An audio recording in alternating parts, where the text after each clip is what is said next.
Hi everyone, this is Tony from Sac Studios. Thanks for joining me. Today we're going to do a fun tutorial on what's known as a crack and peel.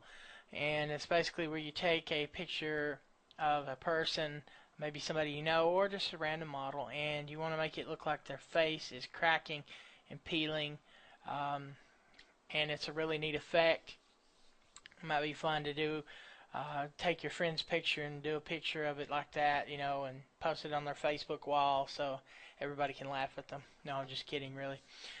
Before we get started, though, one of my previous viewers told me that my voice sounded like Forrest Gump. I kind of reminded him of Forrest Gump, and I am from the southern area. And to him, if he's watching, I'd just like to say that I may not be a very smart man, but I do know how to Photoshop, Jenny. Okay, now I had to get that out of the way, so let's get started. Alright, we've got our picture of our model open. I've removed the background to make this easier for us because we're going to use a clipping mask later. So I've opened up our cracks picture that we're going to use, and you can find this off Google Images or a stock photo website. We're just going to go ahead and copy it, and we're just going to paste it right over the top of this. Alright, so now we've got everything we need there. We're going to go ahead and lower the opacity to about 50%, give or take. Okay. And what we also want to do is change the blend mode to multiply. So in the list, we're going to go to multiply. Alright. Now we need to adjust the levels. So normally I recommend using adjustment levels because they're non-destructive, but in this case we're just going to hit Control L, bring up our levels box. Now for you, you may have to play with it a little bit. I find for this, the values that work pretty well are around 30 for the shadows, around 89 for the midtones, and somewhere around 195 for the highlights. And like I said, these are rough values, so you can change them as needed if needed. So I'm going to say OK. Now, we're going to go ahead and create a layer mask on our cracks layer. Now, if you don't have a background that you can easily remove, it's not a problem, because once you create your layer mask, make sure you have your black selected.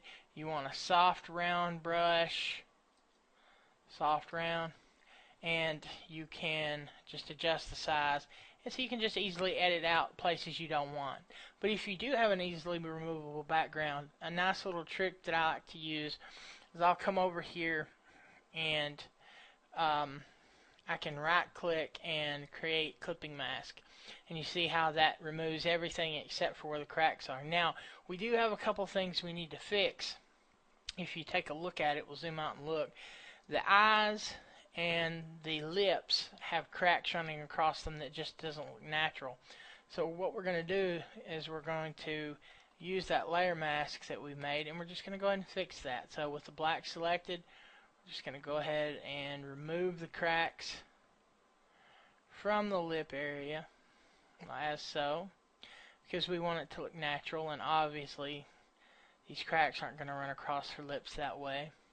And of course the nose area, there can't be cracks running through imaginary areas in the nostrils, and so on, like that there. Alright, and then we want to remove them, of course, from the eyes.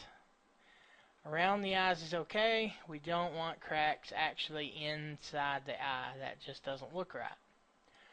So we do a quick removal of those. Remember, we're all just doing this using our layer mask, so quite easy to do. And now we're covered. We've got, our cracks. You just kind of want to make sure they line up and look natural. So you've got a crack over here on the ear that's not quite right, so you fix that, and come over here and maybe make an adjustment here, there. Alright, now what we're going to need to do is go ahead and bring in our good old burn tool. Now what you want to do is select your first layer with your model on it, and you just want to size down your brush a little bit, and we just want to go over some of these some of these cracks. Make sure you're set to highlights up here in the range. And what we're doing is we're just darkening and really bringing out some of the cracks to make it look a lot more realistic. And I'm going kind of fast. You can spend more time if you like, be more precise. We just really want to make those cracks pop. We want to make it look like her face is really, really, really about to fall off. And I know it's a shame to take such a beautiful young woman and make her so hideous, but you know, Hollywood does it all the time. Now also, as we were talking about before, using this layer mask, you might, this is totally up to you, but you might want to go ahead and remove the cracks from the eyebrows themselves, because generally, you wouldn't get the cracks in hair like that. So that's totally up to you. You decide if that's what you want to do. In this case, I am going to do that because I want a natural look. We're just going to remove those cracks in the eyebrows. And like I said, don't be scared if you go over and mess it up, because you just flip back to white and you just fix any spot where you accidentally messed up. Okay, that's looking pretty good so far. But now we need to bring in our other rust image that we're going to use to create what looks like a hole in our model's face. So we're just going to copy it, and we're going to make sure we have our top layer selected, paste it in. We're going to drag it around. Let's go ahead and change the blend mode on that to multiply as well. And there we go. So you just kind of want to adjust it to see where you want it to be. Alright, so now in this case, I'm going to take it and I'm going to grab my lasso tool, or actually in this case I'll grab my lasso tool, because I want to take and I want to grab this area right here of it, and I just want to cut that out. Okay, and now let's go ahead and paste it. We'll get a new layer from that, and we'll just put that over here for later.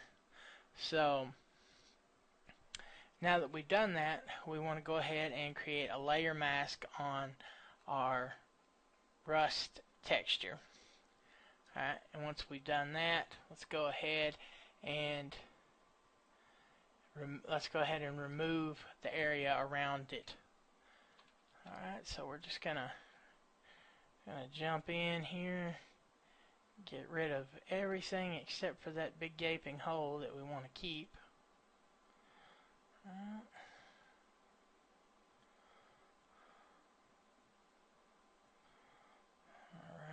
Alright. Now, what I also would like to do is go ahead and bring up our hue and saturation, and that's Control U. We want to do it on the rust layer that we're working with. Alright, let's lower the saturation to about negative 65 or so, roughly. See how that darkens it up and makes it match? That's great. Now let's go to our next layer that we pasted in, because this is just going to be another area that just looks horrible, because of the problems with her face, so we just want these cracks and tears, and you just kind of decide where you want it. So let's go with it there. Let's create the layer mask, and again we're just gonna remove the excess around it, the stuff we don't need, the stuff we don't want.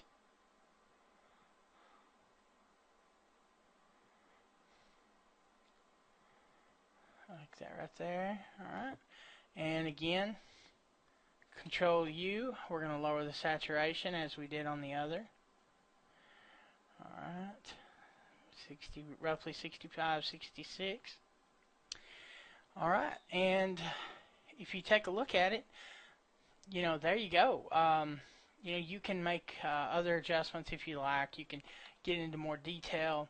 If you're looking to make like a zombie type situation, you can go ahead and cloud out the eyes. Make it look however you would like it to look.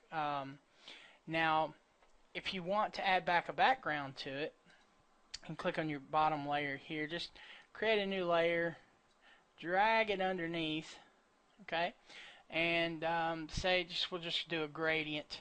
I've got a custom gradient I made. With that layer selected, just grab, hold shift, and just shoot up toward the top. And so at that point we have our awesome looking crack and peel face. So let's go ahead and get rid of that right there. It looks natural. So let's back out and take a look. Alright, so I think that looks pretty good. We've got, we started out with a pretty young lady who is now has a cracked and peeled face. That's a fun effect you can do to your friends. So this is the end of this particular tutorial. Tony with Sax Studios. If you liked it, subscribe to my channel. There'll be plenty more coming. Like and comment, please, if you like it. And have a great one. Thanks for stopping by.